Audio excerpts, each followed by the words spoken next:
So, ఇప్పుడు మీరు చెప్తోందంతా మర్మకళకు yes సంబంధించిందేనా? మా. అయితే ఇప్పుడు 'భారతీయుడు' సినిమా తర్వాతే జనాలకి మర్మకళ అనేది అవగాహనొచ్చింది. ఒకటుందని తెలిసింది.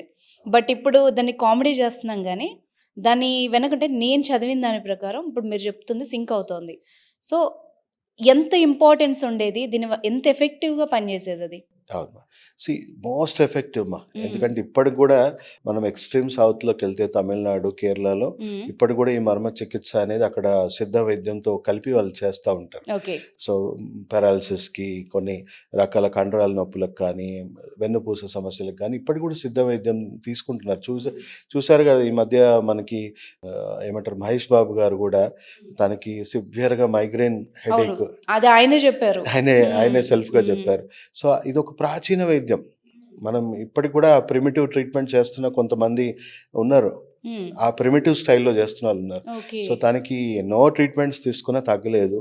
కానీ జస్ట్ ఆ ప్రెషర్ పాయింట్స్ స్టిమ్యులేట్ చేయడం వల్ల తనకి మైగ్రేన్ హెడేక్ తగ్గిపోయింది. సో, అది కూడా జస్ట్ ఆ వైద్యం ఇంకా ప్రైమరీ హెల్త్ కేరే. ఇంకా చాలా అడ్వాన్స్ ట్రీట్మెంట్ ఇది. ఓకే. ఇంకా చాలా అడ్వాన్స్ ట్రీట్మెంట్స్ ఉన్నాయి దీంట్లో.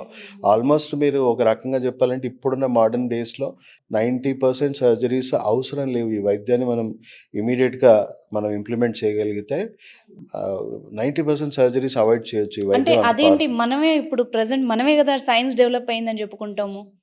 బట్ అప్పటి దాంతో పోలిస్తే అసల అదే బెస్ట్ అని ఎట్లా చెప్తున్నారు? ఎలా బెస్ట్ అని నేను చెప్తాను. హ్మ్.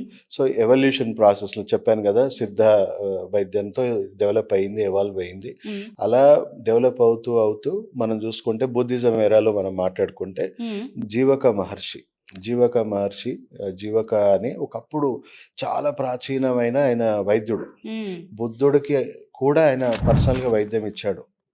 సో, అండ్ కింగ్ బింబిసార అనే రాజుకి ఆయన పెంచుకున్న కొడుకు.